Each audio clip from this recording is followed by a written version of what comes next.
I believe this word seamless is now part of the name of the department you work in. So it's the Department of Seamless Access. Is that right? You've sort of dropped the word patient and added seamless and swapped in seamless. Is that correct? That's exactly right. And so we're called seamless access. And that just means that every connection point for our patients that they want to connect with us, it has to be barrier free. If they're calling to pay a bill, if they want to speak with our customer service and ask questions, if they want directions, if they want to schedule an appointment, all those avenues have to be seamless and barrier free to where the patients can get to us. So that is the premise around something being seamless. So our department is seamless access, and we do E to E. I mean, we collect, we tell you estimates, we schedule, we do authorizations. So all within seamless access, we can take care of our patients from beginning to end. Um, Have you so that's what that means. have you added any new positions or changed job descriptions to execute this seamlessness? It sounds a little bit like there might be a navigator role or something like it to make this seamlessness happen for people. Um, we do have patient advocates that are a part of seamless access. So I literally ripped the Band-Aid off. I've been here a little over a year. I ripped the Band-Aid off and changed all of my positions, put them with the task competencies, key measures and weightings. And then put training around those job roles so that we can get the right people that understand the concept of first call resolution from every patient that calls in, or if they decide to use our chat bot online to get to us or fill out a form on our website. All those channels, our employees within Seamless Access, they are trained on all of those channels. So I could be on the phone and the next message that comes to me is serves up as an email and it comes in just like a call. The next one that serves up to me can be a live call. It could be a patient. The next one comes, it could be just a request for a patient appointment. So we absolutely had to change the positions, determine equity around those roles so that we can get the right people with high touch customer service and the right skill set. And then we looked in the organization and those that were transitioned to us, we decided that their current job description fit. And so patient advocates, we didn't change a thing. So that was the one job that came to us that we just kind of put a bigger focus around the importance of that role. But we have positions under our wing called patient advocates. And those patient advocates kind of work with the doctors. But we also have CRMs, which are customer relationship managers under Seamless Access. And their jobs are, they're the quarterbacks.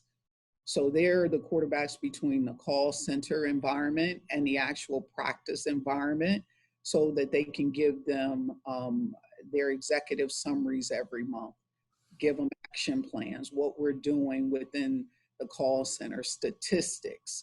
And they also schedule if they need to get some patients in and to help out the practices. But there are linked so that there is no break between a call center environment and the practice. They know that we're one because we link together with that CRM role. Now, when I come to the issue of patient access, um, the old term, I guess. Um, I a couple of elements come to mind, and one of them is that in health insurance coverage, that it's hard to access a system if you don't have a means for paying for the care, and if you aren't covered, you're more. I think it's. I think there's data to support this, and it's also just sort of reasonable. You might be more reluctant to use the system without insurance coverage. So, is there a part of seamless access that addresses the? You're a provider organization, but that addresses the payment issues and maybe the way those manifest as being barriers to access? I'm sure. So, I mean, outside of our communication to that we will care for the whole patient, our CEO is it is mantra along with our board members that we will take care of every person that wants to come into our organization. So our schedulers are trained on if you're self-pay, if you're self-pay and you need additional services. So linking you up with a payment plan. If you can't do a payment plan and you need financial assistance, we're a nonprofit hospital, so we have financial assistance programs that allow patients to seek care without the ability to pay.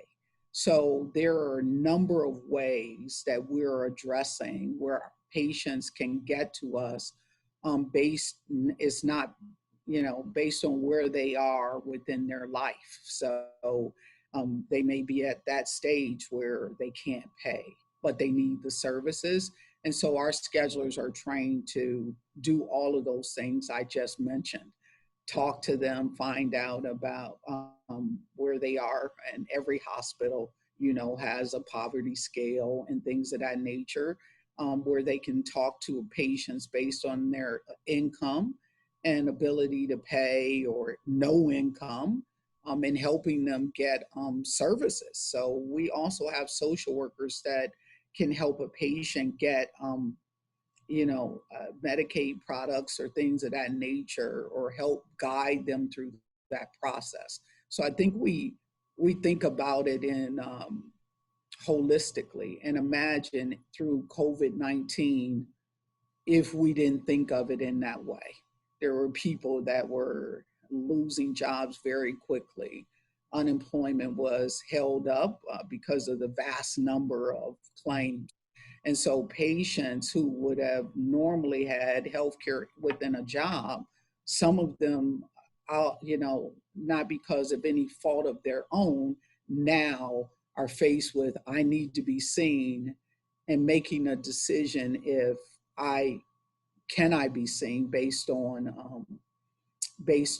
payment. And so we had to really we shifted to some empathy type of training, and letting our schedulers know, like, you've already been empathetic, you already know the heart model, but let us really impress on you the need to have these different type of conversations today, because these are patients now, some that have never been in this situation, and so they're faced with the unknown. They've always worked, always had insurance, and now they're faced with waiting for unemployment and no insurance, or in the middle ground of it. So we really had to have some sensitivity type of training, reinforcement. Even though it was a part of our regular training, we had to reinforce on high alert the need to be able to meet the whole person